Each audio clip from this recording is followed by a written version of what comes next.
Hello friends, welcome back to my channel nature's beauty. আর আজকে আমি তোমাদের সাথে একটা ছোট্ট ভিডিও শেয়ার করছি।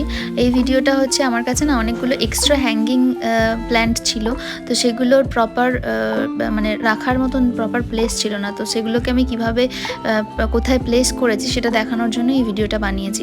তো দেখো, আমার ছাদে ওয়ালটা এমনি পড়েই ছিল, তো তারপর ভাবলাম যে ওয়ালটাকে কিভাবে কাজে লাগানো যায়। তো এটা DIY করেও বানানো যেত, কিন্তু অতটা সময় আমার কাছে ছিল না। তো সেই জন্য আমি এটা অ্যামাজনে অর্ডার করেছি, মানে এই বাস্কেটগুলো, এগুলো ইজিলি অ্যাভেলেবেল আর এটা খুব কালারফুলও হয় বাস্কেটগুলো। তো চাইলে তোমরা অর্ডার করতেই পারো।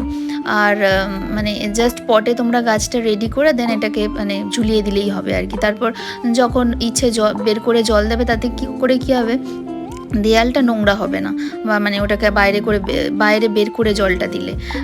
তো সেই ভেবেই আমি এটা লাগিয়েছি আর কি। আর একটা ব্যাপার হচ্ছে, যাদের ছোট্ট বারান্দা আছে তাদের যে বারান্দার ওয়ালটা আছে এবং 1 থেকে 2 ঘন্টা যদি মোটামুটি রোদ্দুর থাকে, তো তারা এই টার্টল ভাইন প্ল্যান্টটা অবশ্যই লাগাতে পারো। মানে এটা একদম লো মেনটেনেন্স গাছ। ওয়ান্ডারিং জোটাও তাই, কিন্তু হয় কি, এটা একদমই শেডে থাকলে মানে ওর পাতার কালারটা ফেড হয়ে যায়। তো সেজন্য আমি সাজেস্ট করবো টার্টল ভাইন। এটা খুব হার্ডি গাছ এবং মানে ইজিলি অ্যাভেলেবেল আর লো মেনটেনেন্স। তো তোমরা গাছ লাগাও। আর আমি যে ফার্স্টে গাছটা দেখালাম না, ওটা ছিল বেবি সানরোজ প্ল্যান্ট। তো ওটাও তোমরা লাগাতে পারো, ওটা সেমি শেডে ভালোই হয় গাছটা।